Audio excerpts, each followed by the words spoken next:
Hello everybody, how are you? I am Mohammad Ahmed and your teacher here, and I will be teaching you different question and their answers. So I welcome you on classtheta.com where we will be discussing question. So let's get on the question. Our today's question is, how does mixed reality expand on augmented reality? Option A, by running off a headset rather than a mobile phone application. Option B, by completely replacing the user's view with a virtual environment. Option C, by enabling real-time interaction between real and virtual objects. Option D, by converting the real-world view into a 2D graphical rendering.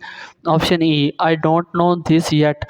The correct answer of the question, option C, by enabling real-time interaction between real and virtual objects.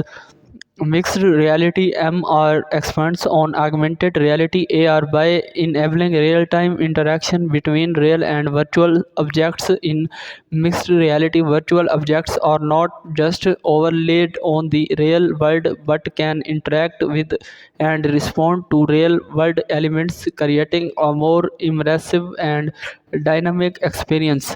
So that's the correct answer of the question. If you have any question, just leave a comment. I will be answering you as soon as I can. Thank you very much for watching the video. Please don't forget to like, share and subscribe our channel.